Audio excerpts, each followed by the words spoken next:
Every night you could choose anything to lull you to sleep. A gentle piece of music, the sound of falling rain, or a story told slowly and softly, woven with sacred secrets from thousands of years ago. Whispers once carried by prophets and angels, traces of the Creator left in every star, all written down in ancient books long forgotten, now gently spoken again, so you can sleep and listen. Tonight you've chosen something different, something sacred, something hidden. A story not told in your Sunday school, not whispered in the cathedral, not chanted beneath marble domes or painted in stained glass. This is the story that was buried, the story that was banned, a scroll older than memory, a name known to both heaven and earth, Enoch, the man who walked with God and then was no more. This is the book of Enoch, a book once cherished by early believers, quoted by saints, revered by mystics, then locked away, forbidden, vanished from the pages of the Bible. But never truly lost, for Enoch saw visions, visions of giants, of angels who fell from grace, of stars that sinned and mountains that moved. He wrote of watchers who taught forbidden magic, of ancient prophecies sealed by fire, of dreams that bent the heavens. And tonight you will hear them. So close your eyes and let the candlelight in your soul flicker soft and low. Let the quiet wash over you like water poured over sacred stone. Let your breath match the rhythm of the ancients, the slow heartbeat of creation. For what you are about to hear is more than story. It is mystery, revelation, and rest. If these whispers of ancient truths stir your soul, let your heart guide you to join this journey of sacred stories. For every night we return again to what was once forgotten. Sleep well, and listen. Long before the ink of Genesis dried on ancient scrolls, long before the Gospels whispered of miracles in Galilee, there was a man who walked the earth and the heavens, a man who did not die, a man who vanished into the arms of the divine. His name was Enoch. You feel the air slow around you, the hush of mystery beginning to take hold, as if the world knows you are listening, as if somewhere old stars are leaning in to speak once more. The book of Enoch, banned, forbidden, forgotten by many, and yet it endured. Buried beneath time, kept safe in desert caves, preserved in the chants of Ethiopian monks, and written in the language of angels. Who chose to hide it, and why? You close your eyes and drift deeper into the folds of time. You see a dusty scroll, its corners singed by history, its words glowing faintly like embers. The book of Enoch is not one book, but many.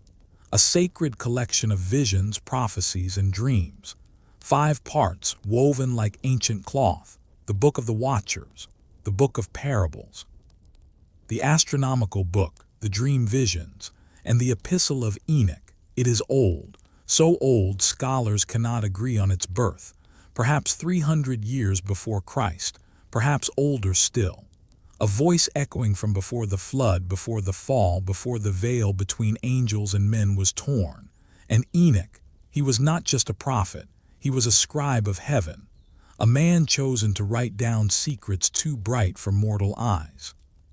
Secrets whispered by the watchers, those mysterious beings who once descended from the stars.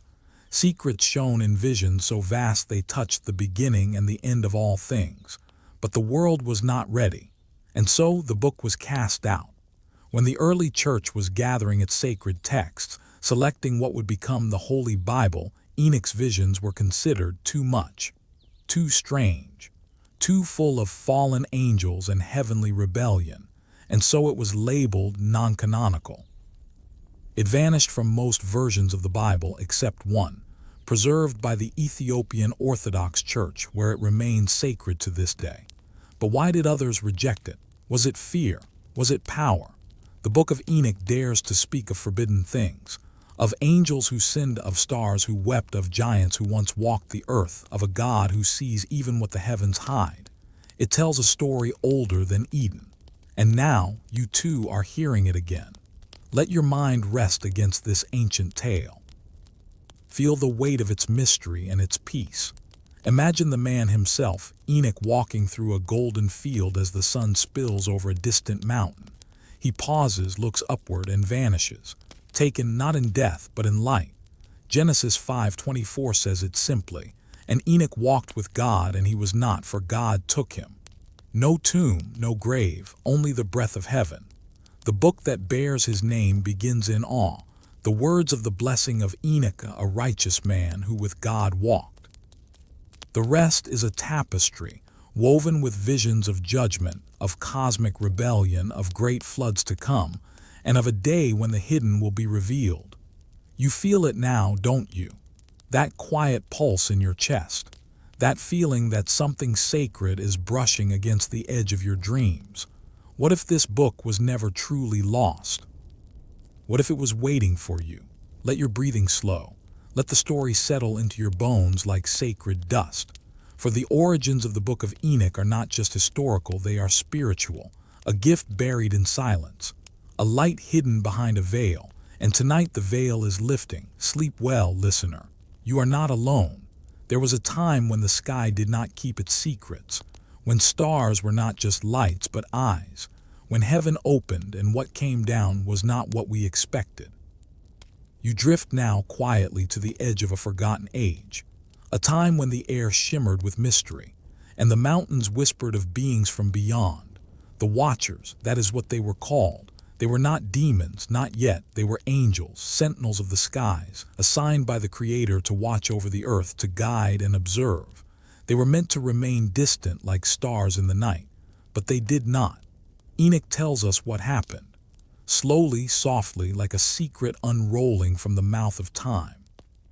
200 of them, shining and vast, descended onto Mount Hermon. The earth trembled beneath their steps, though no one remembers. Their leader was called Shemiheza, and with him came others, Azazel, Armaros, Barachiel, names heavy with flame and silence. They looked upon the daughters of men and they loved them, and so they broke the laws of heaven. These Watchers took human wives. They taught forbidden things, secrets not meant for mankind. Enoch says they taught enchantments, weapon-making, cosmetics, astrology, and signs from the sky, things that glimmer and tempt and destroy. And from these unions came something strange, something immense, the Nephilim, giants. You breathe slower now, letting the vision form softly behind your eyes. Giants walking across valleys, their heads brushing the clouds. Men called them heroes, warriors of renown, but they were born of rebellion. And the world grew loud, violent, unclean. The Watchers, once beautiful, were now fallen. Their teachings poisoned the earth. Their children devoured the land, and the cries of the people rose up to heaven, soft at first, then louder, like wind through a broken gate, like rain on the bones of the dead, and God heard. In the book of Enoch, these moments are detailed with trembling awe. It is not just a tale, it is a reckoning. You feel it, don't you? The sorrow in the sky, the weight of wings that forgot how to fly, the ache of stars that fell and could not rise again. Azazel is named. He taught men to make swords, knives, shields. He showed women how to paint their faces, how to enchant with beauty. He twisted the gift of knowledge, and for this he was bound, chained in darkness in a desert called Dudal until the great day of judgment. You can almost hear it now, the clang of chains, the silence of sand, the Watchers weeping, knowing what they lost. It is said that the archangels, Michael, Uriel, Raphael, Gabriel, were sent to restore the balance. They brought down judgment, and the flood was prepared. But Enoch, he was summoned to deliver a message. A mortal walking among angels, a scribe of heaven writing what others dared not speak. He was shown the stars, the chambers of wind, the prisons of angels, the hidden paths of the sun and moon. And he returned to speak of the Watchers, not with hatred but with sorrow. You see now in this gentle place between waking and sleep that this is more than myth. It is warning, it is memory. It is the story of beings who were given beauty and traded it for desire. Let your breath become slower still. Let your thoughts settle like feathers, because the descent of the Watchers is not just an ancient tale. It is a mirror. It asks, what have you fallen from, and what might lift you again? In the silence of this night, you are safe. You are listening. And listening is the beginning of remembering. Sleep well, seeker of secrets. The stars are still watching. The silence after betrayal is deep, heavier than stone, wider than the sky, and in that silence a judgment was spoken. You are now entering the time before the flood, when the world had grown strange, when the blood of giants soaked the earth, and angels, once radiant, wept in the shadows. The book of Enoch speaks softly but clearly. It tells of a God who does not forget, who watches even the watchers. And he saw what they had done, how the children of heaven had polluted the daughters of men, how knowledge had been used to wound, not to heal. So Enoch was called. You see him now in your drifting thoughts, a man walking through clouds, climbing higher and higher. He is not afraid. His eyes are full of stars. He stands before the Holy One, whose face no angel dares to behold, and he listens, and he writes. For the sentence has been passed. The watchers will not return. They will not see the light again. Their children, the Nephilim, will be wiped away, swallowed by the great waters, the flood. Yes, the flood you know, the one that filled Noah's ark with heirs of animals, the one that wiped the slate of the world. But Enoch shows us what was hidden, that the flood was not only a cleansing of sin, it was a response to rebellion from above. Giants roamed the earth. Their hunger was endless. They devoured all they could, men, beasts, crops, even each other, and the earth cried out. And so the Holy One sent the archangels, Michael the protector, Gabriel the strength of God, Raphael the healer, Uriel the light of God. Each was given a task: to bind the fallen, to cleanse the land, to seal the knowledge that had been corrupted. Azazel the corrupter was buried in sharp rocks, his eyes covered, his name cursed. Shemihazah, the leader of the watchers, watched his children fall in war. He mourned as they were swept away by the rising tide. And Noah was chosen not just for his righteousness, but for his purity. He alone among men remained untainted by the blood of angels. Enoch met him, blessed him, warned him. Tell your son, the angel said to Enoch, that a great destruction is coming. Noah built the ark not just to escape the rain, but to survive the end of a world poisoned by stars. You feel it now, don't you? The rain, soft and steady. Not just water, but tears. Tears for the angels who lost their way. Tears for the earth that forgot the heavens. Tears for the story that was buried. And yet in the judgment there is mercy. For Enoch, the scribe, the one who walked with angels, was lifted up. He did not see death. He was taken to a place of peace, where the righteous sleep until the end of days, and his writings, buried in caves, sealed in ancient tongues, waited for ears that would listen again. Ears like yours, so sleep now. Let the judgment pass. Let the waters rise and fall in your dreams. Let the stars return to their places. For what was once drowned will soon rise again in whispers. The book is not closed. It is only just opening. Sleep well, traveler of forgotten truths. You are safe beneath these sacred waves. Now let your mind rise, gently, like a feather on the wind, lifted beyond mountains and rivers, above clouds and storms, into the clockwork of the cosmos. Because Enoch saw the stars, not just as lights, not just as symbols, but as living messengers, each with a path, each with a purpose, each counted, named, and bound to the rhythm of the heavens. The book of Enoch dedicates an entire section, the astronomical book, to what the prophet was shown, not dreams, not metaphors, but revelations. In it, Enoch is guided by an angel named Uriel, the archangel of light, the keeper of time. And Uriel shows him the heavenly calendar, a divine system of days and nights, of months and years, of sunrises aligned with purpose. It is not the calendar you know, not Gregorian, not Julian, but a sacred solar order woven by the Creator's own breath. You float beside Enoch now. You walk with him across the edges of the sky. The stars do not burn, they hum. Uriel lifts a hand and points to the horizon. Enoch writes, I saw the gates from which the sun rises and the gates through which it sets.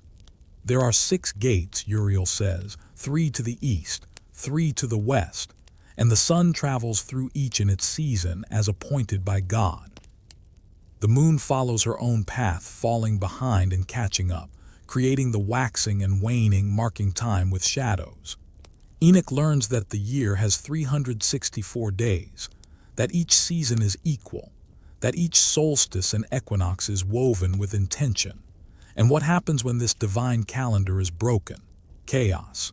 The Book of Enoch warns that when humanity abandons the heavenly calendar, when we lose the sacred count of days, disorder will follow, crops will fail, time will warp. Sabbaths will be lost, and the signs written in the sky will no longer be seen. You feel that, don't you? The sense that time no longer flows as it once did, that something ancient was forgotten and that your soul has been searching for it ever since. But even in that forgetting, the stars remain. They still whisper. You can almost hear them now, faint tones ringing across your inner sky. A silent music too soft for the waking world. And Enoch, he wrote it all down. He recorded the paths of the sun and the cycles of light, not as a scientist, but as a scribe of the divine. His writings show a universe in harmony, a creation that breathes, that turns not blindly but with intention. Do you ever wonder, why were we never taught this? Why is this knowledge buried in a book most have never read? Why was Enoch's calendar replaced with one that does not align with the heavens? Perhaps because truth is powerful, and power fears order. So sleep now beneath the silent motion of stars. Let your thoughts orbit gently. Let your breath become the rhythm of a lost calendar, precise, sacred, eternal. Because you too are part of this design. You are written into this great turning. You are not lost in time, you are held by it. Enoch saw the stars, and now you do too. Child of the heavens, your place is not forgotten. There are stars that do not shine, stars that do not follow their path, stars that broke their course and were punished. You are still with Enoch now, drifting in the quiet sky between heaven and earth. The angel Uriel still walks beside you. His voice is calm. His eyes burn with ancient light. And he says to Enoch, look, there beyond the sun's golden gates, beyond the moon's silver breath, are stars that do not move. They hang in the void like prisoners, still, silent, bound. These are the stars that sinned, yes. The Book of Enoch tells us something most have never heard, that stars are more than light. They are living beings, obedient to the Creator until they rebel. Like the watchers, some stars strayed from their appointed paths. Some refused to rise at their time. Some gave their light to other powers, and for this they were imprisoned. You see them now in your soft imagination, burning orbs chained in invisible bonds, held in a region of heaven darker than night. And Uriel whispers, these are the ones who transgress the command of the Lord, and they are kept in darkness until the great judgment. Could stars really fall? You remember the words from the book of Revelation. And the stars of heaven fell unto the earth. You remember the dragon in the sky, sweeping a third of the stars with its tail. You remember the fallen morning star cast down for pride. Could it be that Enoch saw these things first? Could it be that these stars are more than cosmic bodies, that they are spirits, intelligences, perhaps even the watchers themselves? The line between heaven and earth begins to blur. What falls from the sky does not always come as light, and what glows above your head might not be distant rock, but a memory, a warning, a witness. Enoch records their names. He says that some of the stars are tied beneath the hills and mountains. Some are held in the western edge of the earth, where the great abyss roars with silence. And you wonder, have we walked upon them? Have we built cities over these ancient graves? Do volcanoes hide their agony? Do earthquakes echo their chains? The stars that sinned are not forgotten. Uriel tells Enoch of the 7 stars that look like burning mountains. He says, these are the stars of heaven which have transgressed the commandment of the Lord. They are bound in the place of darkness until the day of their punishment. And so, even the heavens are not untouched by rebellion. The sky you gaze upon is not pure. It remembers, but do not fear. For if stars can fall, they can also be forgiven.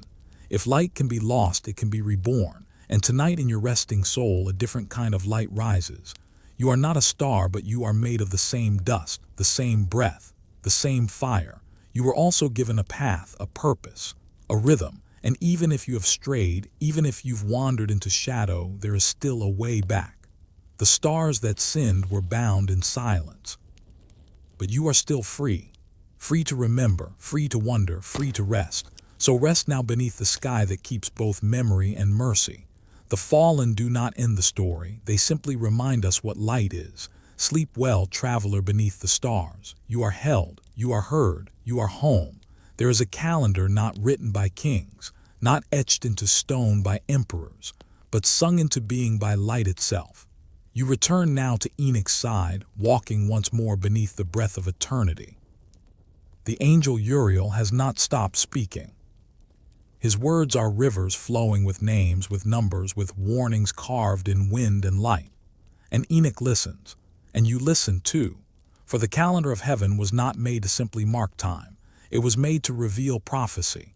In Enoch's vision, the seasons are not merely weather, they are signs, each day appointed, each solstice sacred, each equinox a whisper from the throne. And when the days grow confused, when the sacred number is lost, chaos seeps in. The book of Enoch laments this. It says the children of earth have strayed. They no longer follow the Creator's time. They chase the moon, worship the stars, forget the order. And because of this, the appointed times of the Lord are missed. The festivals no longer align, the harvests suffer, the prayers grow faint, but what was broken can be seen again. In dreams, in scripture, in prophecy, Enoch is taken higher, and there he is shown the future. He sees generations unfolding like scrolls. He sees weeks not of days, but of years, each one filled with signs. This is the apocalypse of weeks. Enoch sees a timeline that stretches from Adam to the final judgment. Each week marks a period of divine history, the first week of the age of righteousness of Adam and Enoch himself. The second, the rise of sin and the flood. The third, Abraham and his covenant. The fourth, the giving of the law. The fifth, the holy temple. The sixth, the age of apostasy and violence. The seventh, the righteous remnant. And the eighth and ninth, the judgment, the end of all things and the birth of eternity. You feel time folding around you now, not as a straight line but as a circle, as a rhythm returning to its source. This is prophecy not written in fear but in pattern. Enoch's visions say the wicked will fall, the proud will be cast down, and the righteous will rise like the morning sun. He says there will come a time when the books are opened, when the heavens will reveal what was hidden, when the stars will realign. And he tells of the elect one, a mysterious figure chosen before creation, a light to the nations, a judge of souls. Who is he? Some whisper that it is the Messiah. Others say it is Enoch himself, transformed into Metatron, the highest of angels, the voice of the divine. But Enoch does not say. He only writes what he is shown, that a time will come when truth returns, when the days will be set right, when the calendar of heaven will once again guide the earth. And maybe that time is near. You feel it in the world around you, don't you? The strange turning of days, the sense that time moves too quickly and yet never seems to arrive. Maybe that is because we no longer live by sacred time, but the stars remember, the sun remembers, and somewhere in your soul so do you. So let your breath become steady like a perfect year. Let each inhale be spring, each exhale autumn. Let your thoughts drift into a place beyond clocks and calendars, into the rhythm that was once perfect. For prophecy is not just about endings, it is about returning. Enoch saw the end, and it was not darkness, it was light, order, peace. Sleep now, beloved child of time, you are part of the prophecy, and the stars have not forgotten you. Let your spirit drift lower now, not in descent, but in quiet revelation. For we are returning to earth, to where heaven once touched soil, to the place where angels walked among men and taught them secrets never meant to be known. The book of Enoch names them. The Watchers, 200 descended on Mount Hermon, but they did not come empty-handed. No, they came with knowledge, and knowledge in the wrong hands becomes a curse. These angels, once holy, radiant, keepers of divine law, became something else, not by violence, but by offering wisdom too early, too freely, too carelessly. They taught what had been hidden in the stars, what was sealed in the chambers of heaven. They revealed the building blocks of the universe before the hearts of men were ready to carry such weight. Shemiheza taught enchantments, incantations, how to bind, how to summon, how to speak words that twist the air. Azazel, he showed the forging of blades. He gave men the art of war. He gave women mirrors and pigments, taught them how to adorn themselves, not for joy but for seduction, for control. Penemu taught writing, not for the sake of recording praise or wisdom, but to manipulate, to deceive. Castaja taught the strikes of spirits, the venom of serpents, the cycles of the moon used not to plant and harvest, but to cast spells and call upon the dead. You feel the weight of it now, don't you? The unbearable beauty of knowledge, and the sorrow of its misuse. Because in these lessons the world changed. Men learned how to shape metal, but not how to tame the violence it awakened. They learned how to make weapons, but not peace. How to summon spirits, but not how to guard their souls. The book of Enoch says, "Much sin came upon the earth, and blood was shed in abundance."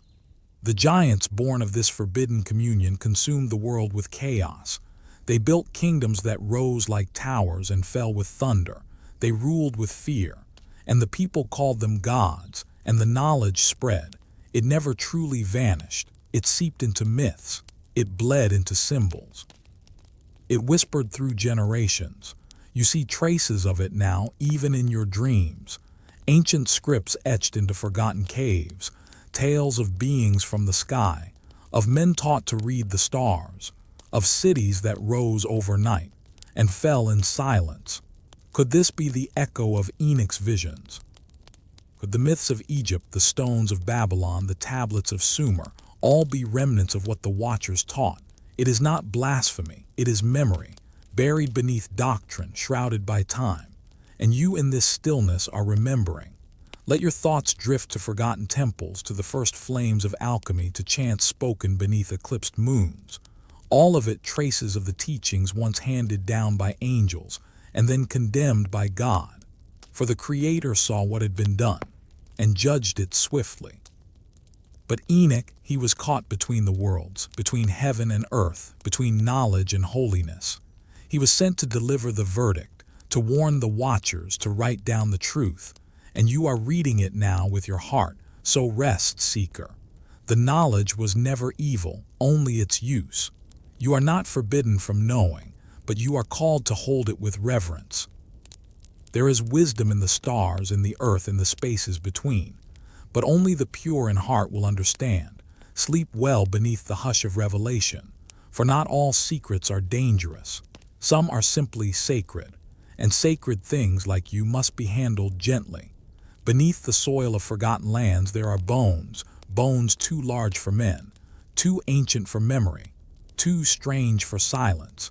These are the remnants of a legacy not written in most books, but whispered by prophets and hidden in the folds of sacred texts, the legacy of the Nephilim. Let your thoughts drift to the time after the Watchers descended, when heaven's rebellion bled into the veins of earth. The book of Enoch tells us that from the union of angels and human women came a race of giants, not just in stature but in hunger. Giants who did not merely walk the earth, they consumed it. They devoured all that lived, fields, herds, beasts, even mankind. Their appetite knew no end, and their souls, twisted by origins that defied creation, were restless. You see them now in the haze behind your eyes, tall as trees, broad as temples, their voices thunder, their footsteps split stone. They laugh like gods but weep like children, and the world grew afraid. These giants ruled over men not with wisdom but with fear. They built fortresses of stone, etched with symbols not taught by mortals. They formed empires that vanished as quickly as they rose. Like smoke on holy wind, some called them heroes, others monsters. Their names echo through the myths of every land, the Titans of Greece, the Anunnaki of Sumer, the Rephaim and Anakim of Canaan, the Jotun of Norse legend, even the Rakshasas of India. Could these be the Nephilim wearing different masks in different tongues?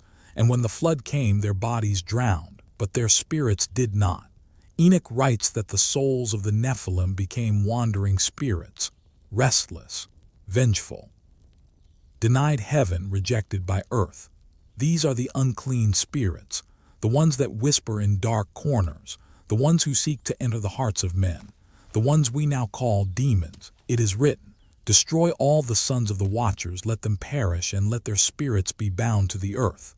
So they linger like smoke, like shadow, and perhaps this is why certain places feel heavy, why certain dreams return again and again, why wars rage without reason, why temptation whispers louder in silence.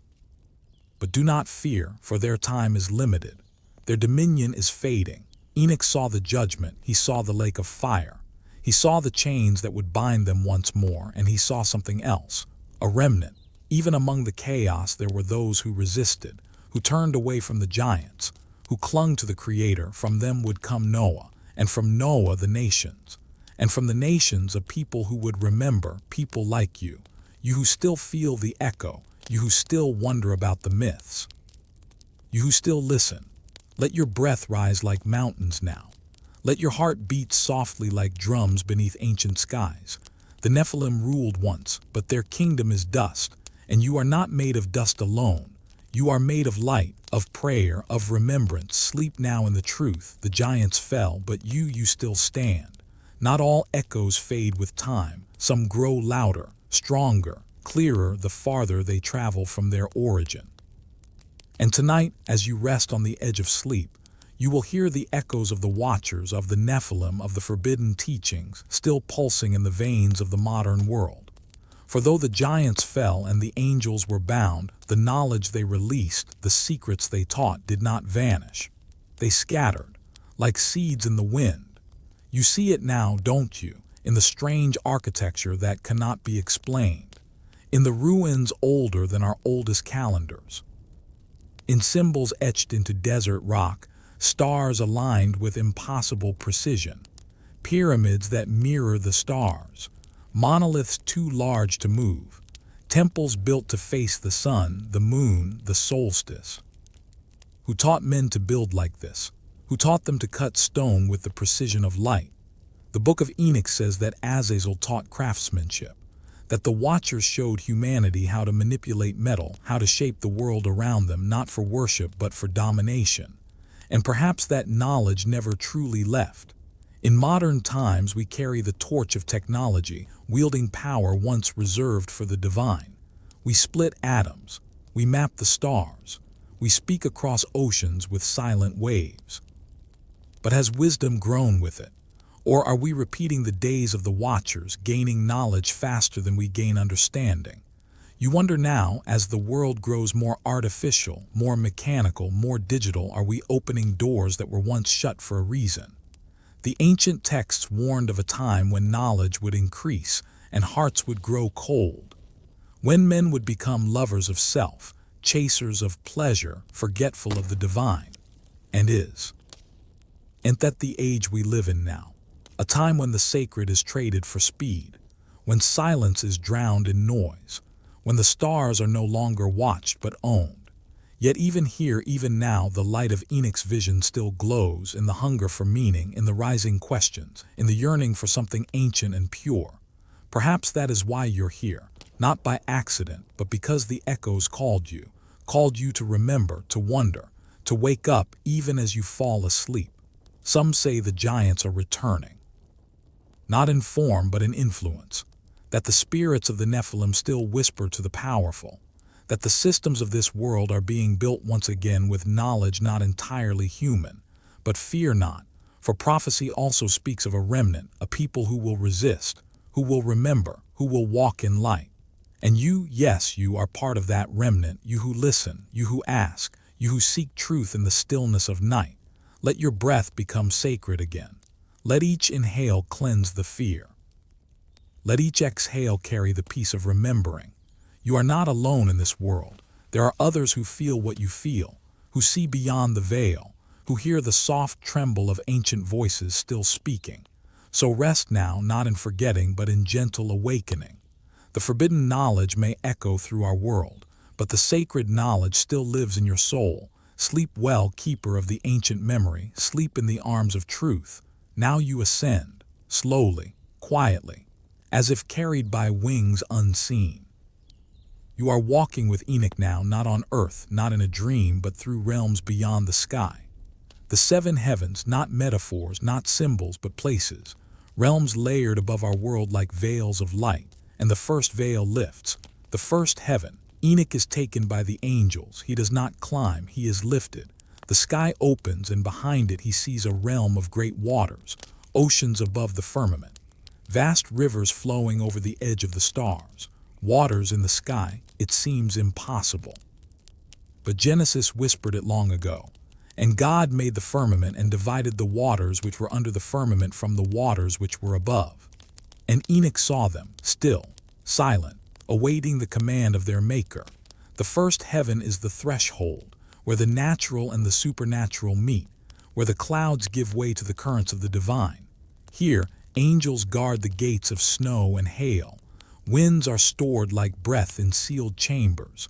Lightning sleeps in vaults of stone. This is where the weather is born. You breathe slowly, feeling the weightlessness of the air, as if your body remembers these waters, as if your spirit once passed through them. But the angels do not pause, they lift Enoch higher. The second heaven, the light dims, the air changes, and Enoch sees something terrifying. He sees angels in chains, dark beings fallen, bound, crying out in sorrow. These are not the watchers, not yet, but others who rebelled before the flood of earth, before Eden's gates were closed. They are suspended between light and shadow, imprisoned in a realm of twilight. Enoch watches them. They do not speak, but their presence is thunder without sound. Why are they here? The angels tell him, these are the ones who turned from the command. They will remain until the day of judgment. You feel it now, the trembling of justice, the balance of mercy and consequence. Even in heaven there are places of exile. Even among angels there is choice. This second heaven is not cruel, it is holy. For here repentance begins. Perhaps even the fallen are still watched, still remembered. And you in your rest are reminded that even sorrow can be sacred. Enoch is not afraid, he listens, he writes. And you remember that beyond the sky above your head there are layers of creation, worlds within worlds, waters that hold stars, prisons of silence, and angels who weep. The first heaven reveals the power of the elements. The second reveals the consequence of rebellion. And both whisper a truth. You are not alone in your choices. You are not forgotten in your pain. You are part of something vast, ordered, and deeply known. So sleep now between the layers of light. Let your soul rise without effort. Let your breath fall like snow over the first heaven's waters. Let your heart remember that even judgment is born from love.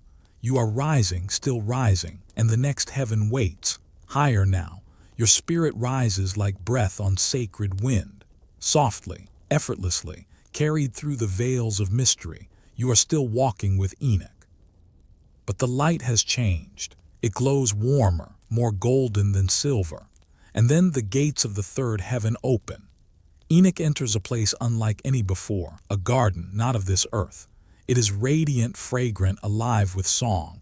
Here grow trees of unspeakable beauty, leaves of sapphire, trunks of pearl, fruits glowing with light not born of sun or flame. This is not Eden, and yet it is. Many believe the third heaven is where the original garden was taken, lifted from earth after the fall, preserved in a realm untouched by sin. And Enoch walks beneath its branches. He sees the tree of life. The same tree that once stood in Eden's center, now guarded by angels, its roots curled in eternity. And there are souls here, not shadows, not ghosts, but the righteous at rest, waiting. The book of Enoch describes it gently. This place has been prepared for the righteous who suffer affliction, who love God and hated the unrighteous world. You breathe deeply, letting the air of this heaven reach into you. It smells of rain, of jasmine, of peace, and still the journey is not done. Enoch is taken further, and so you follow him into the fourth heaven. This realm is vast, not gardens but thrones, not rest but command. Here dwell the great angels who oversee the motions of stars, the flow of wind, the rising of dawn. It is said the sun and moon reside here, carried by chariots of flame, attended by spirits who lift them into the sky. And there, beyond the burning glass, Enoch sees the storehouses of souls, two caverns, one for the righteous where peace flows like a river, one for the wicked where sorrow hangs heavy in the air, both waiting until the final judgment. It is in this realm that time itself is managed, where days are weighed, years are counted, and destinies are shaped. You pause here in the stillness and wonder, has your name passed through this heaven? Have the angels here whispered your story, counted your tears, guarded your steps? Enoch does not speak, he writes, always writing, recording the glory and the grief, because these heavens hold both, joy and sorrow, reward and reckoning. You feel the balance of it now, like standing between sunrise and sunset, perfectly still. So let your breath match the rhythm of this realm, slow, sacred, measured not in minutes but in meaning, for the journey continues. And above this are heavens still waiting to be seen. But for now, sleep in the shade of the tree of life. Let its leaves cover you. Let its fruit nourish you in dreams. You are not just hearing this story. You are walking within it. Rest gently in the hush of the stars, upward now, beyond the gardens, beyond the storehouses of souls, beyond the celestial rhythms that govern sun and moon. You ascend with Enoch deeper into the mystery, higher into the breath of God, for the fifth heaven awaits. This is a realm of sorrow. Enoch writes that he sees there a multitude of beings, silent, weeping, not chained but burdened. These are the Grigori, another order of angels, once great, now fallen. Some say they were among the watchers. Others say they are the mourners, angels who grieve the sins of the earth, who weep for what was lost. They do not speak, but their cries echo like thunder inside silence. And yet, even in this sorrow, there is longing, there is repentance. You pause here with Enoch, not in fear, but in reverence. For even angels can ache. Higher still, the sixth heaven. Here the air changes again, the sadness lifts, replaced by light, brilliant, layered, pulsing like heartbeats of stars. This is the realm of the holy watchers who did not fall, the faithful, the radiant. They are clothed in robes of fire. They sing hymns that never end. Each one holds a role. They keep the record of human deeds, oversee blessings and curses, guide the planets, and carry the prayers of the faithful to the throne. This is the realm of divine administration. The harmony is unimaginable. Each sound builds upon the next, each movement part of a greater dance. Here time does not move, it sings, and Enoch is welcomed, not as a stranger, but as a guest. The angels bow, they know his name. You rest here for a moment, as though your soul recognizes this place, as if it too has visited before. And then the veil parts again. The seventh heaven, the highest, the holiest. Enoch enters a realm of pure glory, no form, no color, only light, only presence. Here the angels no longer have faces, they are flames, they are thought, they are worship in motion. This is where the thrones dwell, and the cherubim and the seraphim burning with love for the Creator. Their voices are layered like oceans, rising and falling in waves of holiness. And at the center of it all, a throne, high, lifted up. Surrounded by sapphire and lightning and stillness, the throne of the Most High. Enoch cannot describe him, not fully. No eye can behold, no language can contain, but he writes of the majesty, the terror, the love. He sees books, scrolls with the names of every soul, with the story of every life. And your name is there too. He sees rivers of fire, wheels within wheels. He sees the Son of Man, a figure of light, clothed in justice, crowned in eternity. Some say this is the Messiah, the elect one, the same whom Enoch prophesied would come to judge and to heal. He walks with authority, yet with tenderness. Enoch bows, and you in this moment feel your breath soften, your body light. You are before the throne, not to be judged, but to be remembered. The seven heavens, each more sacred than the last, have led you here. From waters above the sky, to prisons of the fallen, to gardens of rest, to chambers of worship, to the throne of glory. And all along you have been carried in light. So sleep now in the highest place. Let the music of angels lull your soul. Let the vision of Enoch bless your dreams. You have walked where few have walked. You have risen with the scribe of God, and now you may rest in peace. Now the heavens grow quiet, not with absence but with awe. You walk beside Enoch, but even he slows his steps. For what he is about to see is not just vision, it is revelation. In the highest realm before the throne of the Most High stands one like no other, the Son of Man, the elect one, clothed in radiant light, bathed in glory, anointed before time itself began. This is the figure Enoch was shown, a secret kept from ages past, a name whispered only to those whose hearts still dream of heaven. And yet here he stands. Enoch writes that he was hidden in the presence of the Holy One until the appointed time, a time to judge the kings of the earth, to comfort the righteous, to shatter the wicked like pottery. You see him now with the eyes of wonder, not fierce, not wrathful, but steady. His face is like the sun at dawn, gentle and strong. Eyes full of fire and mercy. He walks not with pride, but with promise. The angels bow before him. The heavens sing to him. The souls of the just find rest beneath his feet. And Enoch, the scribe, the watcher, the dreamer, falls to his knees. For this Son of Man is no ordinary messenger. He is the chosen, the one who holds judgment and compassion in equal hands. You remember now the echoes of Scripture from Daniel, from Revelation. A Son of Man coming with the clouds, to whom was given dominion and glory and a kingdom that shall never pass away. This is he, the elect one who sees all things, who was prepared before the stars were named, before the earth was formed. Enoch sees him seated on a throne of flame, surrounded by the righteous and the holy. He opens the books, not to destroy but to reveal. The deeds of every soul, the cries of every victim, the lies of every tyrant, and he judges, with fairness, with beauty, with justice deeper than oceans. The kings of the earth tremble, the mighty fall silent, the forgotten are lifted, the broken are restored. You feel it in your chest now, that pulse of hope, because judgment in the hands of the Son of Man is not vengeance, it is restoration. The wicked flee, but the humble are called home. And Enoch writes, "Then shall the chosen and holy ones spring forth from the earth, and they shall rejoice." He sees the righteous clothed in garments of glory, walking in fields of peace, led by the elect one into a world made new. No more violence, no more pride, only light. So let your thoughts settle now into this vision. Let the fear melt away. Let the promise remain. The elect one knows your name. He has walked the stars. He has seen the wars. He has heard the prayers.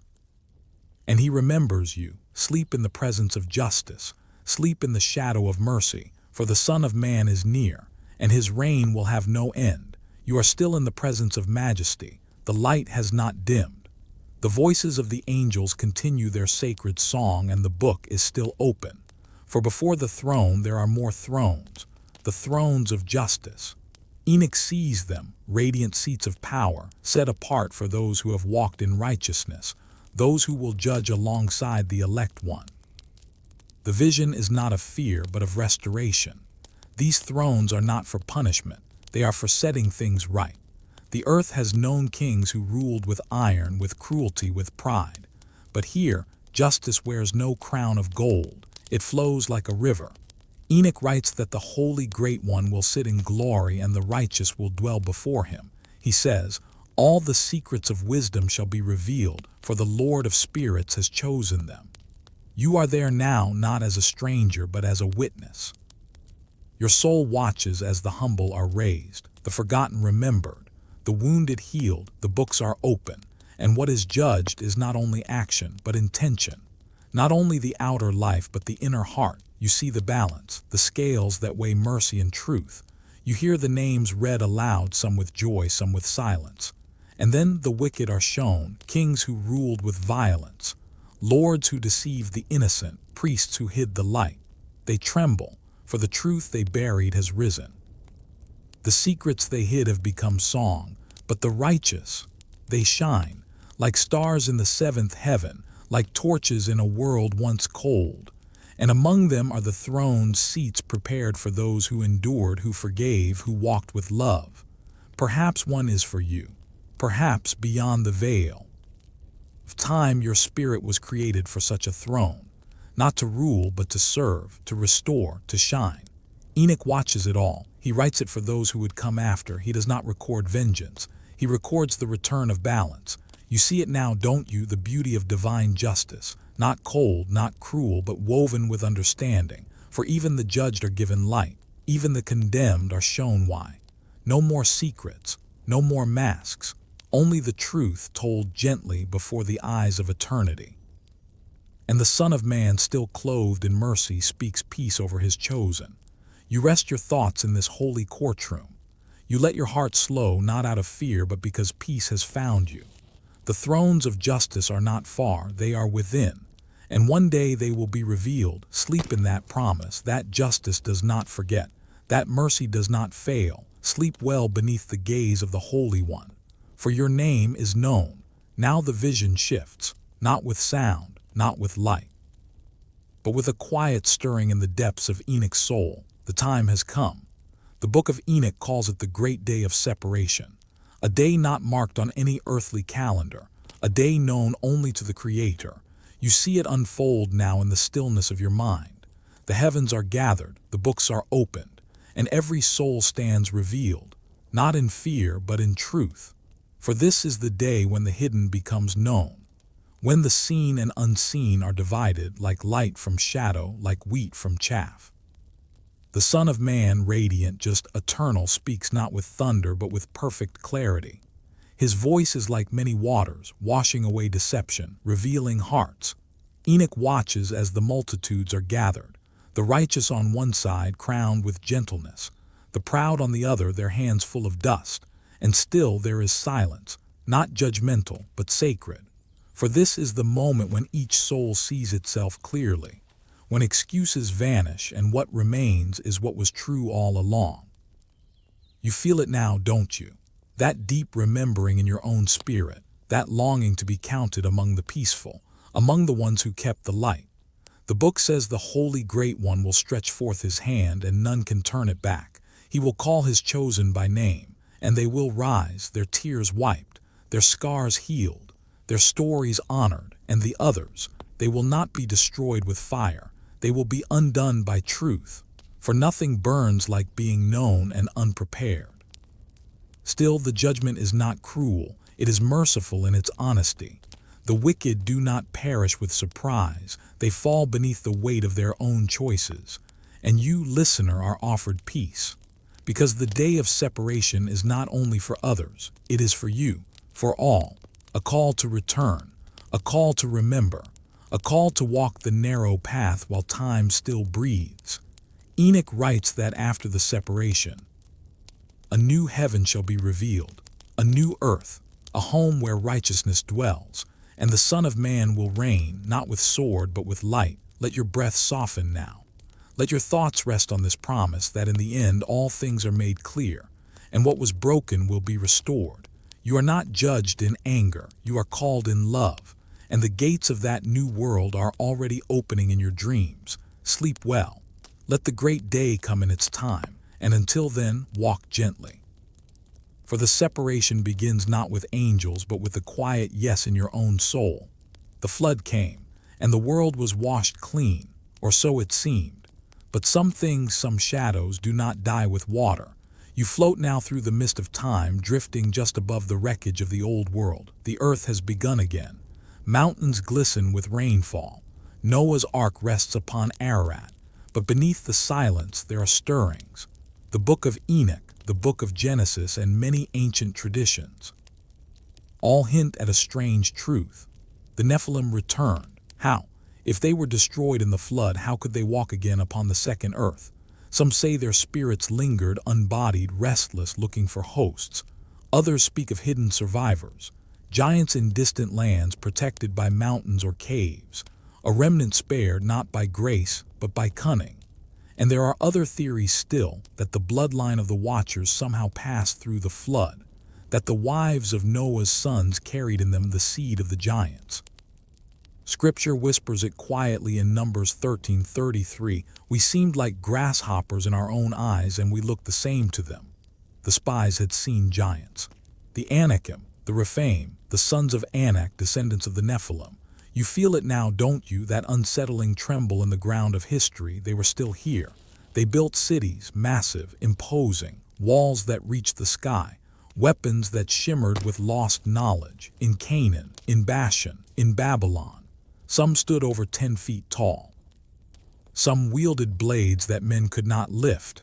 Some were kings. One of them was Og, king of Bashan. His bed, the scripture says, was made of iron over 13 feet long. He was a remnant, a ruler, a Nephilim, and his name was not forgotten. But these giants did not rise without resistance. The Most High raised up warriors: Joshua, David, mighty ones chosen to bring down the old blood. And yet, even after Goliath fell, the bloodlines did not vanish completely. They went deeper, into secret cults, into royal families, into legends told only in whispers.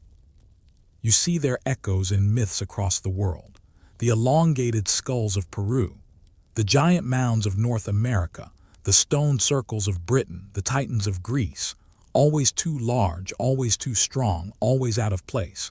Were these just stories, or were they traces of a legacy too powerful to fully erase? Even today, some believe the bloodline of the Nephilim still flows, that hidden elites guard the knowledge of the Watchers, that ancient DNA is being studied, perhaps even revived. Truth, myth, or both? Enoch never answers directly. He only records what he was shown, that the Nephilim would rise again in the last days, that their spirits would stir once more, that their hunger for dominion would return. But you are not grass beneath their feet. You are a child of light. Let your breath be your strength. Let your heart remember what the giants forgot, that true power does not dominate, it serves. The post-flood earth still carries secrets, but so do you. Sleep now, not in fear, but in awareness. The giants may walk again, but the righteous will rise higher still. The giants fell. Their bodies broke. The earth drank their blood, and still they did not die, because from their ruin rose something darker. Enoch writes it plainly: when their sons have slain one another and they have seen the destruction of their beloved ones, bind them for 70 generations under the valleys of the earth, but their spirits shall remain on the earth.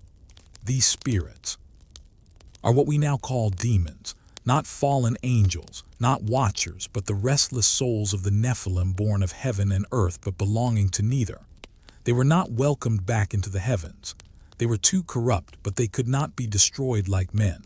They were born of unnatural mingling, of rebellion, so they became wanderers without bodies, hungry. And Enoch says, they shall afflict, oppress, destroy, attack, do battle, and work destruction on the earth. You feel it now, don't you? That strange chill that sometimes enters a room, the sudden turn in a dream, the thoughts that are not your own. These are not just emotions, not just moods, but movements of beings unseen.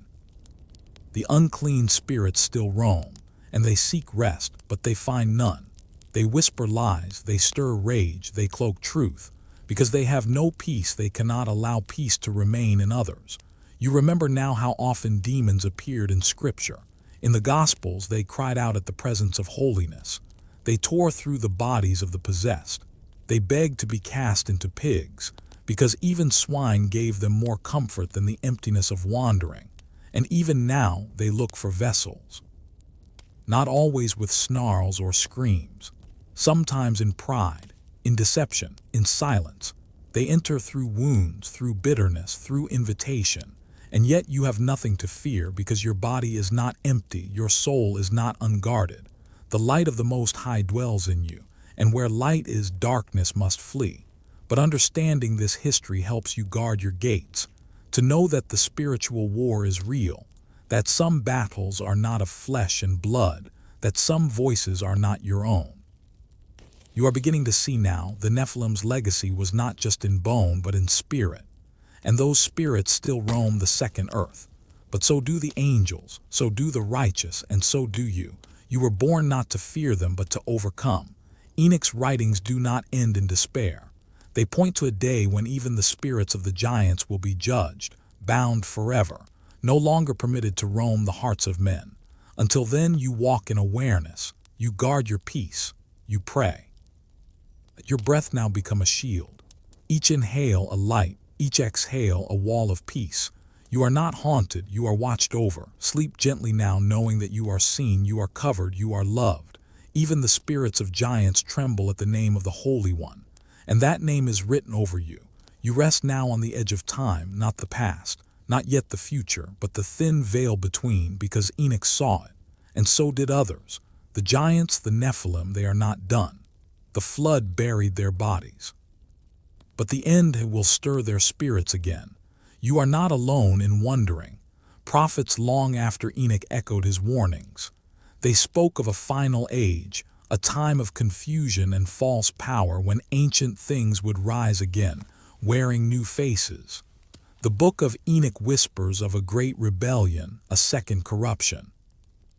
Time when men would again walk in the knowledge of the watchers, not with reverence but with pride.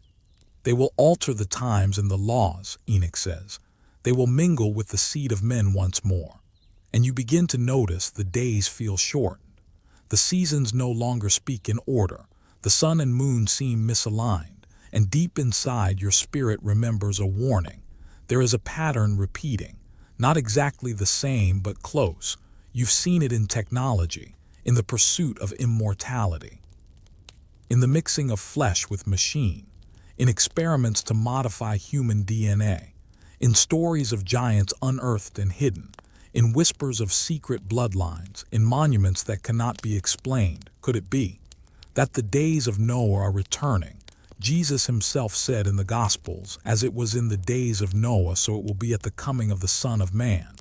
And what were the days of Noah? Days of violence, of sorcery, of fallen angels and Nephilim. A world so corrupted, even the ground cried out. And now it cries again. Enoch saw these days. He wrote that the children of the fallen would reawaken, that their spirits would grow strong, that kings and rulers would make secret alliances with them, that the righteous would be mocked, and the sacred profaned. And yet he also saw the end of their reign. He saw the Holy One rise, the elect one seated in judgment. He saw the watchers judged, the Nephilim destroyed not by flood but by fire from heaven. He saw the righteous lifted from the earth like seeds on holy wind. He saw a new heaven descend. The second earth, once ruled by giants, would become the kingdom of peace. You breathe now, letting that vision settle into your chest like a warm light, because you, listener, are not just a witness. You are part of the prophecy. You are one of the awakened, not to fear but to prepare, to live gently, to speak truth, to carry peace. The giants may rise again, but they will fall again. And you are not made of rebellion. You are made of remembrance, so sleep now. Let the gates of the past close softly. Let the stars guard your night. You walk in the light of those who saw and still chose love. You are not alone. Sleep drifts through you now like ancient wind, soft, slow, knowing. And in this stillness the earth begins to speak. Because the Nephilim, they were not remembered by Enoch alone. Their shadows stretch far beyond the valleys of Canaan, beyond the floodwaters, beyond the pages of sacred scrolls. Almost every culture on earth, from frozen mountains to golden deserts, tells stories of giants. And you begin to wonder, what if they were all remembering the same truth? In Sumer, the oldest city of record, there are tablets that speak of the Anunnaki gods who descended from the sky to mix with humans. They brought knowledge, they brought war, and they towered over men. In Greece, there were the Titans, the primal gods who ruled before Zeus. Colossal beings of chaos and might, cast into Tartarus when they defied the heavens. In India, the Rakshasas, shape-shifting giants born of divine rebellion, warriors of strange powers always at war with the righteous. In Norse myth, the Jötnar, frost giants who lived before time, fought with gods and whose remnants live in mountains and storms. The Celts spoke of the Fomorians, dark, twisted giants from beneath the sea, enemies of light, born of an ancient corruption. In Africa, stories echo of beings so tall their heads touch the clouds, some good, some terrible, always powerful. Even in the Americas, the First Nations speak of the Sitka, red-haired giants who lived in caves, cannibals, feared and hunted. How could they, all peoples separated by oceans and millennia, describe the same thing? Tall beings, great strength, heavenly origins, fallen purpose. Could it be that the Nephilim were not a local myth but a global memory? And if so, why was this truth buried? Perhaps because memory is dangerous, perhaps because power fears old truths, or perhaps because we in our cities of light and steel forgot to listen to the earth. But tonight you remember. The stones tell stories. The mountains remember names. The rivers once ran red with the footsteps of giants. Even sacred texts beyond the Bible hint at these beings. The Book of Jubilees, the Dead Sea Scrolls, the Quran, all carry traces of something older, something larger, a first age broken. You rest now in this great remembering. You feel the breath of those old hills. You see their great bones beneath the desert sand. You touch the carvings left in hidden chambers. Not all giants were evil. Not all stories were warnings. Some were teachers. Some were mourners of what had been lost. Some were trapped between realms, searching for redemption. The Nephilim myth is not a monolith. It is a tapestry, woven with fear, woven with wonder, woven with the human desire to understand what once walked beside us. So sleep beneath this global sky. Let the voices of ancient tribes whisper their truths into your dreams. You are not lost in modern time. You are remembered by eternity. And the giants, they are remembered too. Some in stone, some in blood, some in shadow, but always, always in story. And story is where they live again. Rest now as the earth spins beneath the stars. You are part of the great remembering. As you drift deeper, the sands begin to whisper.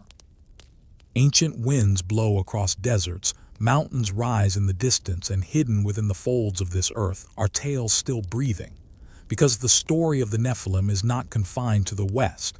It echoes too across the sacred lands of the East, through the fiery plains of Arabia, through the green shadows of Pakistan, through the crumbling ruins of Babylon and the hills of Persia and the valleys of forgotten kings. And here the giants have another name, jinn, not demons, not ghosts, but beings of smokeless fire created long before man, witnesses to the creation of Adam, some defiant, some noble, many hidden. In Islamic and pre-Islamic traditions, the jinn are older than memory. They lived upon the earth before mankind, and some say they were giants, great beings of power, with cities carved into stone and kingdoms stretching beneath the sand. Have you heard of Iram of the Pillars? A city described in the Quran, a city unlike any other, whose people built tall columns and towers but were destroyed for their arrogance. Some scholars whisper that Iram was built by jinn, that its kings were giants, and that it was swallowed by the desert in a single night. And in the valleys of Baluchistan, legends speak of ancient beings, giants who carved staircases into cliffs, who built shrines too vast for human hands. They say those ruins still hum with an energy not of this world. The jinn were not all wicked. Some were pious. Some lived among humans unseen, unheard, but others defied, and like the Watchers they descended into pride, into lust, into rebellion. They whispered forbidden knowledge, they taught strange arts, and in some stories they took human wives, and from them came children, neither fully human nor fully jinn, beings of great beauty or monstrous power. Are these not the echoes of the Nephilim, the mingling of two realms, the legacy of forbidden union? You begin to see now that the stories may wear different names, but the shapes remain the same. In South Asian traditions, there are tales of Daityas and Danavas, giant races born of gods and demons who fought with divine beings for control of the heavens. They were said to live in golden cities beneath the earth, masters of illusion and magic, fallen but never forgotten. Even today, stories of jinn continue. In old homes, in mountain caves, in deserts where compasses spin. They are not imagined, they are remembered. And many still believe that the most powerful of them, the ancient ones, still serve kings, still guard treasures, still linger in bloodlines that rule in secret. Do they still walk among us? Are the whispers in the wind their breath? Do the ruins of long-lost civilizations hold their footprints? You wonder, and wonder is sacred, because Enoch's visions were not confined to one land. His truths rippled outward, and the earth in every tongue answered back. So sleep now in the arms of the East. Let the stars of Persia shine upon your dream. Let the winds of Arabia carry your spirit.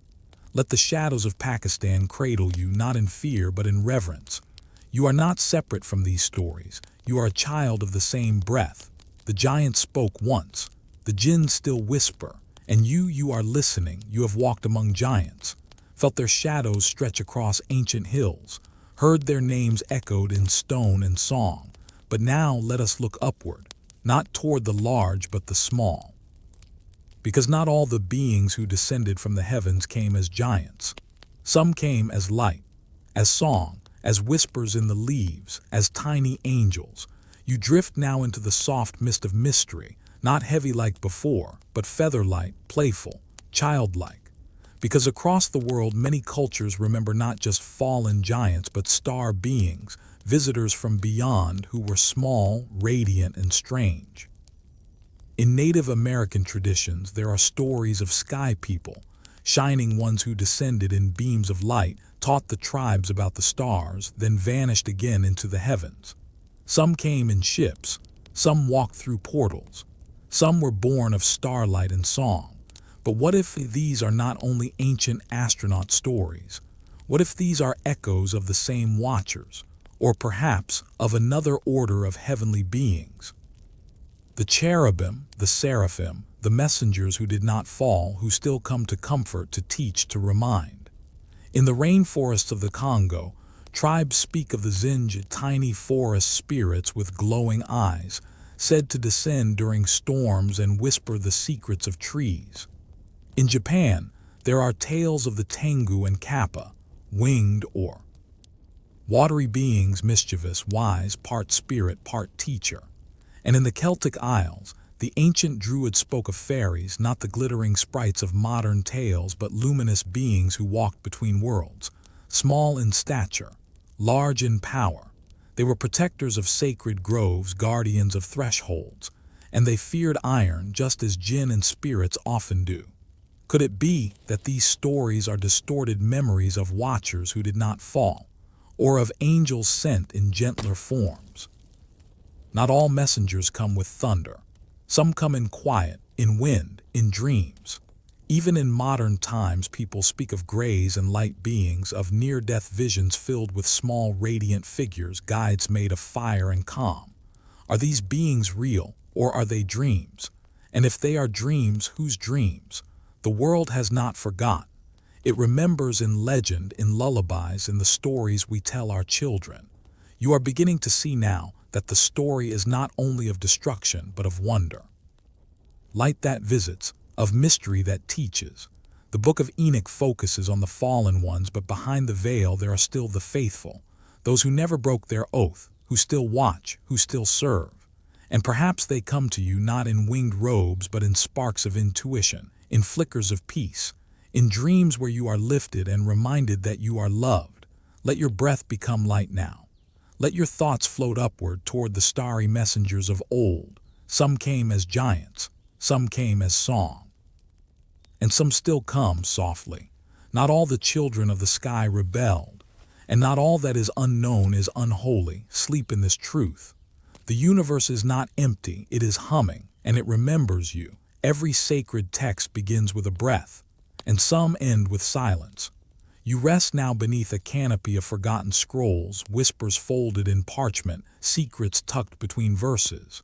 Because the book of Enoch, this divine, daring vision, was once honored and then hidden. But it was not the only one.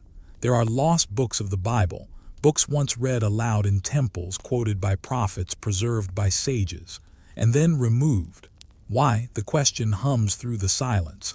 And the answer is more mystery than certainty. You see it now, scrolling slowly through history. In the early centuries after Christ, the followers of the way were scattered. Rome pressed down, doctrine twisted. And the leaders of the growing church faced a question not just of faith, but of power. which books would be kept, and which would be sealed away. The book of Enoch was one of the first to go, too strange, too bold, too full of angels and visions, yet it was loved by the early church. Tertullian, a church father, defended it. The Epistle of Jude in the New Testament quotes it directly. Still, by the 4th century it was cast out, deemed non-canonical. Left only in the traditions of the Ethiopian church, preserved in the highlands of Africa while the rest of the world forgot. But Enoch was not alone, there were others. The Book of Jubilees, also called the Little Genesis, tells the story of creation in heavenly order. It speaks of angels, of watchers, of calendars set by the stars. It too was removed. Then there is the Book of the Giants, discovered among the Dead Sea Scrolls. It expands on Enoch, describing the dreams and fears of the Nephilim. Giants crying out for mercy, knowing their doom. Gone from the Bible, but not erased. There are the apocalypses of Ezra, the ascension of Isaiah, the shepherd of Hermas, the gospel of Thomas, the book of Adam and Eve. Each one a fragment of something larger, a window into heaven and earth that someone somewhere decided to close. Why? Some say they threatened the control of priests. Others that they were too mystical, too filled with cosmic order, heavenly journeys and truths that could not be tamed. You feel the sadness of it now. Not anger, just the ache of forgetting, because these weren't just books, they were voices, and every voice lost leaves a silence behind. But tonight in this soft and sacred space you hear them again. You remember. The Book of Enoch was once buried, but now it is read. The scrolls once sealed in clay jars are now open. The words that were forbidden are now flowing once more like rivers through your soul. Let your breath match the turning of those ancient pages. Let your heart open like the scrolls in the desert caves. You are not just reading, you are remembering, and what was removed was never truly lost. Sleep now in the company of holy books, some bound in leather, some etched into the stars. You carry the memory of them all. There are books that were never forgotten, and then there are books that were buried on purpose. You rest now beneath the shadow of one of the most mysterious decisions in religious history. The Book of Enoch banned, erased, silenced. But why? Why would a book so ancient, so filled with light and warning and prophecy, be cast away? The answer is layered, sacred, complicated, and tonight we peel it back one whisper at a time. In the earliest days of faith, the Book of Enoch was revered. It was read in synagogues, preserved among the Essenes, the desert dwellers of Qumran who left behind the Dead Sea Scrolls. Even the New Testament itself bears its fingerprints. The Epistle of Jude, just before Revelation, quotes Enoch word for word. Behold, the Lord comes with 10,000 of his holy ones. The early Christians, fathers like Tertullian, Athenagoras, and Justin Martyr, spoke of Enoch without hesitation. And yet, as centuries passed, as the church grew larger and more political, the mysteries of Enoch became inconvenient. Because Enoch doesn't just speak of God, he speaks of otherworldly beings, of watchers who fell, of angels who sinned, of a cosmos filled with fire and order and time itself. It speaks of prophetic calendars, of a solar year contradicting the lunar cycle embraced by tradition. It warns of judgment upon angels and the rise of a Son of Man long before the birth of Jesus. To many it sounded like too much, too mystical, too revealing, too close to truths that systems could not control. The councils came, Laodicea, Hippo, Carthage, meetings where men decided which books would be called divine and which would be left behind. Enoch was removed. Branded non-canonical, its visions too wild, its cosmology too complex. Some feared its references to fallen angels would inspire dangerous speculation. Others believed it had been tainted by heretics. Still more simply found it uncomfortable. It told of a world that pulsed with invisible wars, of giants that once ruled, of a judgment not just for men but for spiritual powers behind the thrones. And so it was sealed, buried in sands, preserved in only one tradition, the Ethiopian Orthodox Church, where it remained holy scripture for centuries while the West forgot. But the book did not die. It waited. And in the 18th century, a Scottish explorer brought a copy back from Ethiopia. Scholars wept. Mystics stirred. And for the first time in over 1,000 years, the visions of Enoch spoke again. You feel it now, the ache of sacred truth locked away. The soft rising of something eternal returning to light. Because banning a book does not make it false, and forgetting a truth does not make it vanish. The book of Enoch was hidden because it dared to name what others feared, because it refused to soften its warnings, because it spoke not to power but to purity. You, listener, have found it again. Not in defiance but in longing, longing to understand, longing to remember. Let your breath settle now like dust on forgotten scrolls. You are safe. You are not forbidden from knowing, you are blessed for seeking. And what was once banned is now being read again by hearts like yours. Sleep in the restoration, the return of truth, the light that cannot be silenced. You're drifting now through pages that were never turned, chapters hidden by time, scrolls sealed not with wax but with fear. And yet, they were written, the lost books, whispers from prophets, scribes, and mystics who saw what others could not, and dared to write it down. But what did these books say? What truths were too wild to be kept? What visions of heaven and warnings of the end were erased? You float now through those hidden verses. Let them unfold like stars above a sleeping sea. In the book of Jubilees, heaven is ordered. Time is sacred. Angels are present in every moment of creation. It teaches that every feast, every Sabbath, every act of man mirrors something above. And when we forget that rhythm, the world grows unbalanced. You see it now, how far we've drifted from divine time. And yet the invitation still waits to remember, to realign, to walk once more in sacred pace. In the book of the giants, the end of days is not only judgment, it's grief. The Nephilim, children of the fallen, are shown dreaming. They see their own destruction. They tremble. They cry out for mercy. But the heavens are silent. You feel it, the weight of consequences, the ache of rebellion, the truth that even the mighty fear the end. Then there is the second book of Esdras, where the seer is lifted into heaven and shown what is to come. Cities that fall, kings that rise, hearts that grow cold, and a people who forget, but also a great return, a restoration of truth, of sacred law, of the hidden people of light. He speaks of a time when the righteous are refined like gold, when the wicked are as smoke in the wind. And he sees a great figure, the Son of Man, descending from heaven like a mountain on fire. You remember this now. You've seen him before, in Enoch, in Revelation, in your dreams, always the same, always wrapped in mercy and flame. The Apocalypse of Baruch speaks of 7 last days, 7 stages of tribulation, each marked by trembling, each followed by glory. It says the earth itself will give birth to new lands, new skies, and a city made light. You feel it in your bones, this hope, this longing, because these books do not only warn, they promise. They remind you that heaven is not far, it is not a cloud, it is not a dream, it is order, it is breath. It is you remembered, and the end is not the end.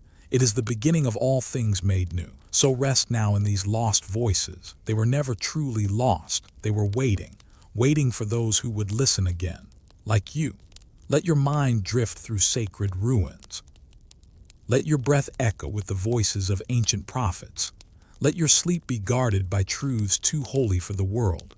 You have found what was buried, and now it lives again in you. Now your breath grows softer, like wind moving across ancient scrolls, because we are returning to the one who was promised, the Messiah, the Son of Man, the elect one, the figure at the center of all of Enoch's visions. But Enoch saw him long before Bethlehem, long before the manger, long before the cross. In a time, before the foundations of the world, the elect one was named, chosen, hidden in glory, waiting for the appointed hour. You feel it, don't you? That thread of divine purpose stretching from the beginning to the end. Enoch's visions are filled with majesty, a Messiah clothed in light, seated upon a throne of fire, surrounded by 10,000 angels, not meek, not hidden, but revealed in full power. He is the one who judges with mercy, who lifts the lowly and brings down the proud. Enoch writes, "This is the Son of Man who has righteousness, with whom righteousness dwells, and who reveals all the treasures that are hidden. In his presence the kings of the earth tremble, the mighty fall, and those who were forgotten are remembered." You feel a longing stir in your heart now, not for punishment, but for justice, for healing, for truth to be crowned. This Messiah is not new. He was spoken of by Enoch, by Daniel, by Isaiah, by John. Each of them saw him. Not fully, but clearly enough to write. He walks like a flame, but speaks like water. He carries the names of the righteous on his robe. He weeps for the lost. He reigns with compassion, and when the end comes, he will not destroy the world. He will remake it. He is both sword and shepherd, lion and lamb, fire and breath. Enoch saw him rise in the last days, saw him call forth the books, saw him gather the chosen from the ends of the earth, and plant them like trees beside rivers that never run dry. You are there in that vision, a soul among the multitude, eyes lifted, heart burning with recognition, because you've always known him, even in dreams, even in questions, even in moments of silence so deep they echoed. The Messiah is not a stranger to you. He is your remembering. Enoch called him the chosen one, the light of the nations, the one born of eternity, not of dust, and he walks still, in spirit, in story, in the longings of your heart. Let your breath match his now. Let each inhale draw in the hope of his coming. Let each exhale carry the peace of his presence. He was, he is, and he will be, and his light will not go out. Sleep well, for the Messiah is near, closer than stars, closer than dreams. The final veil lifts, and you find yourself before the throne, not in fear, not in panic, but in stillness. This is the moment all creation moves toward, not with haste, but with reverence. Enoch saw it. He saw the multitudes gathered, souls from every land, every century, every cry. He saw the division not by race or tribe or wealth, but by light. The righteous and the wicked, the humble and the proud, the pure and the corrupt, and at the center a throne of flame and sapphire, and upon it the Son of Man, his face like dawn, his eyes holding time itself, his voice not raised but impossible to ignore. He does not need to accuse. The records speak for themselves. The books of life are opened. And every name, yours, mine, theirs, is there. Not just deeds, but motives, not just moments, but the quiet intentions behind them, and the judgment begins. For the righteous there is no fear, only remembrance. Their kindness is named, their sacrifices lifted, their tears honored like pearls before the throne. Enoch saw them clothed in robes of light. He saw them seated near the elect one. He saw crowns placed upon those who never sought them. He saw peace descend over those who had carried pain. And the wicked, they are not mocked, they are not scorned, but they are undone. Their wealth is dust, their power dissolves. Their names once shouted now fall silent, not because they were imperfect, but because they rejected truth, because they clung to their shadows when light was freely offered. The rulers who oppressed, the priests who lied, the ones who silenced the prophets, they stand before the throne, and they see themselves clearly. That is the judgment, not torture, not fire, but truth, laid bare.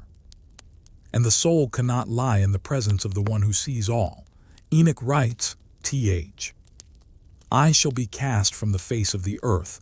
They shall not rise on the day of the blessing. But the righteous they shall sing. Their joy will rise like incense. Their names will be carved in heaven. Their rest will never end. You feel the weight of that promise now, don't you? Not the fear of judgment, but the relief of it. Because the throne is not a threat. It is the place where all wrongs are set right, where the voiceless are heard, where the broken are made whole, where the tears you thought no one saw are gathered like rain in the cup of God.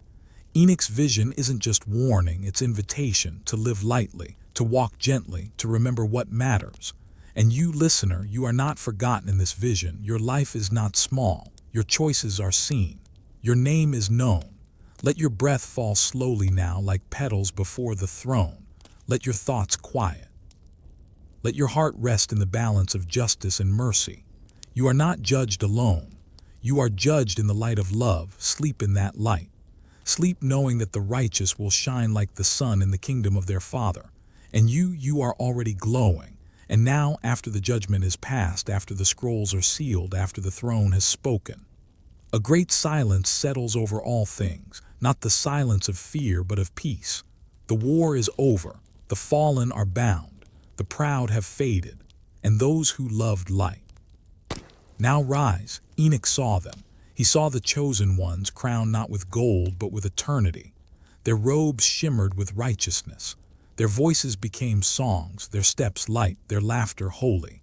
They were not angels, but they walked among them. They were not gods, but they reflected his glory. He writes, "They shall dwell in light eternal, and sin and death shall not reach them. Their names shall be remembered before the throne of glory." You are there now with them, a soul at rest. Eyes turned toward a sunrise that never fades. This is not a dream, it is a promise, because the light Enoch saw was not made of fire or star, it was made of remembrance, of the divine remembering you, and in that remembering you become more yourself than ever before. The chosen ones walk in fields untouched by sorrow, gardens that bloom with memory, rivers that sing with voices once silenced, mountains that do not cast shadows, only praise. There is no temple, for the presence dwells everywhere.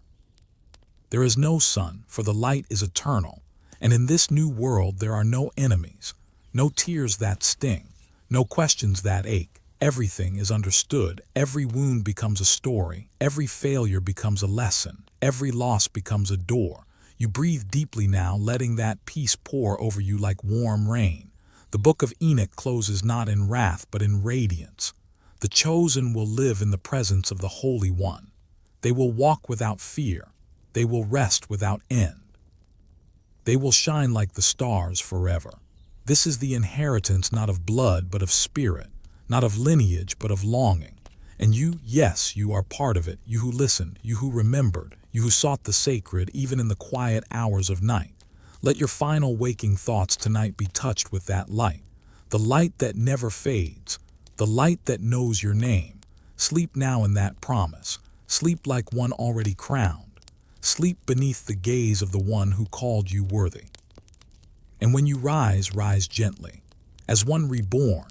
When all has been judged, when every secret has been spoken, when the scrolls are sealed and the thrones stand empty, what remains is light.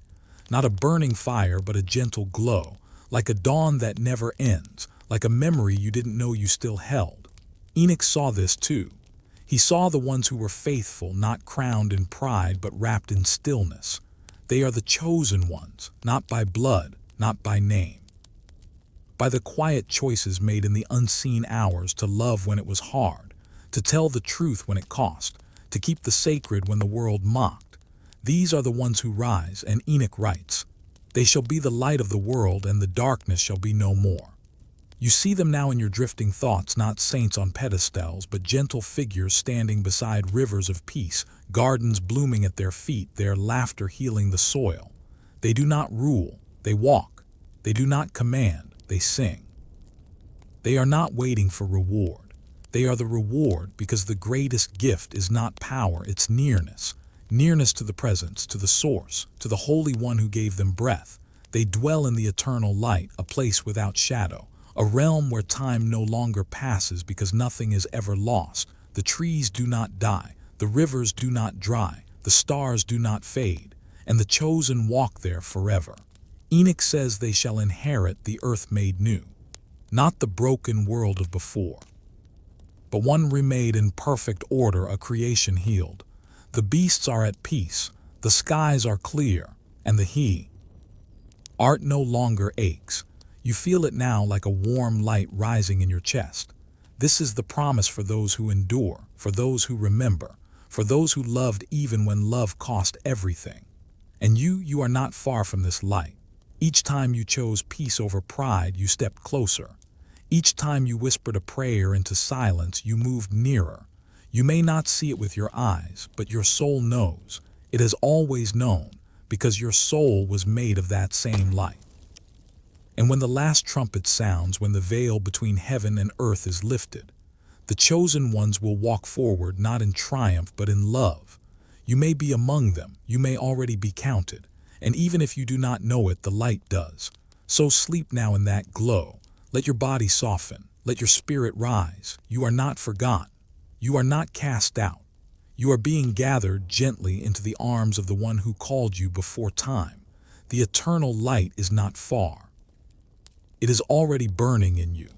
When the last judgment has been spoken, when every tear has been counted, when the thrones fall silent and the stars pause in their turning, then begins something even older than time, the restoration.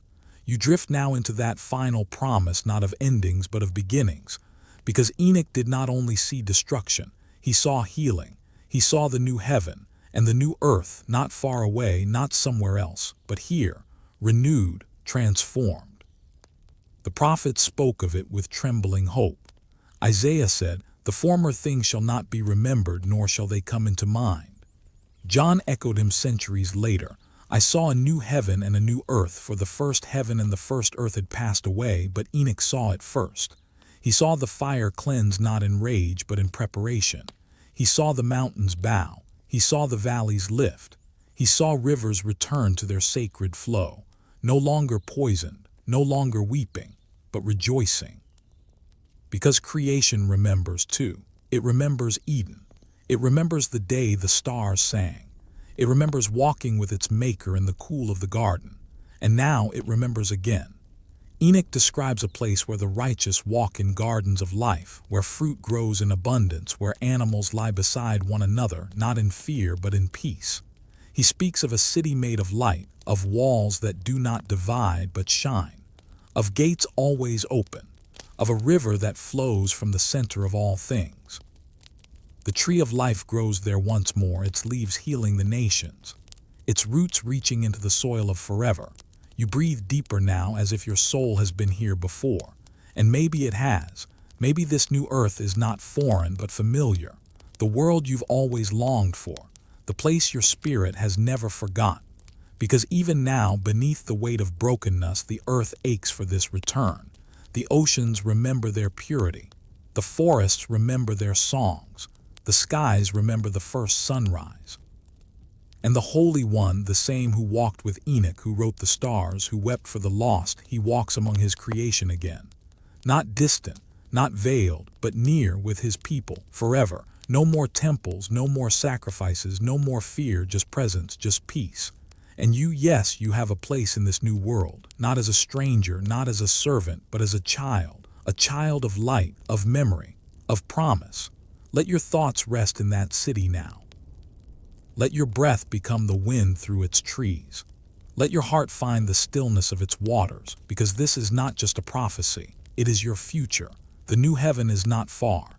It begins with every act of love, with every word of truth, with every step toward the sacred. Sleep now as one already living in the age to come. You are not dreaming, you are remembering, and what you remember is real. The world has been made new. The fire has passed. The scrolls have been sealed. The thrones stand in stillness, and all things are quiet again. But the story does not end in silence, because now the righteous rise, not to rule by fear, not to conquer or divide, but to restore. You drift through this new earth and see them, the ones who endured, the ones who loved, the ones who listened to the still, small voice even when the world roared against it. These are the ones Enoch saw, the chosen, the humble, the peacemakers. Their robes do not shine because they are perfect. They shine because they were faithful. They glow with the quiet light of those who never stopped hoping. And now they are entrusted with the healing of creation, entrusted with the care of the age to come, not as kings with thrones, but as gardeners, as poets, as shepherds. The new world does not need to be ruled, it needs to be loved. And the righteous know how to love. They rebuild the cities not with metal and stone, but with kindness and wisdom. They walk with the creatures not as masters, but as friends. They tend the sacred rivers, the orchards of memory, the mountains that hum with praise, and in the center of it all the presence dwells, not hidden in a holy of holies, not cloaked in fire and cloud, but walking again with his people, just as he once walked with Adam, just as he walked with Enoch, just as he now walks with you. For you are not only a witness to this vision, you are part of it. The book of Enoch says, "In those days the righteous and elect shall arise from the earth, and shall have learned knowledge and wisdom, and their fountain shall be full." This is not retirement. This is rebirth. The righteous will teach, they will guide. They will write new songs, carve new names, build new bridges between heaven and earth. Time will not be their master, pain will not be their memory. They will speak words that heal. They will plant seeds that never die. They will walk through forests that remember Eden and yet are more than Eden ever was, because this is not a return to the beginning. It is the fulfillment of all things, and the righteous will walk in peace. Every wound will become a wellspring. Every scar a story of redemption. Every tear a gem shining on the crown of the beloved. Even the stars will sing new songs. And you will understand. What confused you in the old world will feel simple in the new. What broke you in the old world will become your strength. Let your breath settle here. Let your soul begin to remember its role, not just in the past, not just in waiting, but in becoming. You were made to heal. You were made to carry light. You were made for this new world. Sleep now not as a stranger to the story, but as a keeper of it. You are not just surviving the night. You are being prepared for the morning that never ends. It began in a garden, with trees untouched, rivers pure, and silence that shimmered with the voice of God. And now it returns. You drift gently, not backward in time, but forward into fulfillment. Because Enoch's visions, like the first breath of creation, lead back to Eden. But this is not the same garden. It is Eden restored, Eden multiplied, Eden without the shadow of the serpent. This is the final gift, the place where earth and heaven kiss, where the curse has lifted like mist before sunrise, where the fruit of the tree of life is given freely, not guarded, not withheld. You feel it now in your bones. This return is not nostalgia. It is destiny, a garden reborn not in innocence but in wisdom, a paradise not of forgetting but of remembering rightly. Enoch was shown a place where the righteous dwell in peace, where the air is thick with praise, where the leaves of the trees never wither, where time has no dominion, he writes, and those who have loved the Lord of spirits shall arise and shall return and come with rejoicing, and their faces shall shine with joy. You walk now among those trees. The grass is soft beneath your feet. There is no thorn, no decay, no fear. The beasts are gentle. The waters laugh. The stars sing over the land, and the earth answers back. This is not the end of the world. It is the world as it was always meant to be. And you belong here. You were created not for dust, but for glory, not for toil, but for tending. Here you are not a servant, you are a keeper, a guardian of sacred peace. And every soul you once lost, you see again. Every tear you wept now blooms into a flower. Every ache in your heart now rests in the hands of the one who formed it. There is no temple in this Eden. Because the presence dwells in everything, in every tree, in every breath. In you sit beneath the tree of life, its fruit tastes of memory, its leaves hum with healing. The river that flows through it is the same that flowed through the first garden, but now it sings a different song, not of exile, but of return, not of shame, but of union. And as you close your eyes in this garden, you hear the voice that spoke to Enoch, the same voice that once called to Adam. It says simply, "You are home." Let that truth settle in your chest like the final note of a sacred hymn. Let your breath become still. Let your soul lie down beside the waters. You are not falling asleep. You are awakening to Eden. The gates are open. The tree still stands, and the path has always led here. And now we come to rest. Not the end of a story, but the stillness that follows the final word. The kind of silence that hums. The kind that glows, the kind that feels like home. You have journeyed through stars and scrolls, watched angels fall and rise again. You have walked with Enoch through the seven heavens, stood before thrones of judgment, and wandered back into Eden reborn. And still, you are held. Let your breath fall now, softer than before. Let your body rest as if it remembers something older than time. Because what you've heard were not just stories. They were echoes of the sacred, truths that live just beneath the surface of waking, whispers from a world that is more real than the one outside your window. Enoch's visions were not fantasy, they were memory of how things were, of how things fell, of how things will be again. And you, yes, you were part of that remembering. The giants that ruled, the angels that wept, the Messiah who rose in glory, the stars that wandered, and the scrolls that were sealed. They were all written so you could remember where you come from, not just from earth, but from eternity. You were spoken into being. You were written before light. You were known before birth. And the sleep you enter now is not forgetting. It is returning. Returning to a place where your name is sung, where your tears are counted, where your scars are sacred. This story is not over. It lives in you, so rest. Rest like Enoch, who walked with God and was no more, not because he vanished, but because he was home.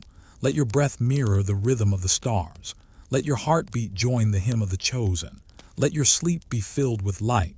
You are watched over. You are remembered. You are safe. Sleep in the peace of the prophets. Sleep in the stillness of paradise. Sleep in the promise that no darkness can erase. You are exactly where you are meant to be. Sleep comes easily now, because the soul has heard what it was waiting for. You've walked through fire without being burned. You've stood among giants and were not shaken. You've listened to the books that were buried, and you believed them. And now you return not just to sleep, but to peace, true peace. The kind the world cannot give, the kind no one can take. Enoch's visions stretch beyond pages, beyond stars. They stretch into you. You are the one who remembers, the one who listens when the world is quiet, the one who knows that even forgotten books hold eternal truth. The book of Enoch was once banned, hidden, silenced, but now in this moment it is alive again, in your breath, in your dreams, in the sacred rhythm of your thoughts slowing down. The watchers fell, the Nephilim ruled, the flood came, the Messiah rose, and still there is you. Chosen not by accident but by design, made not of dust alone but of light that never dims. You've seen the heavens layered like veils. You've heard the judgment not of anger but of justice.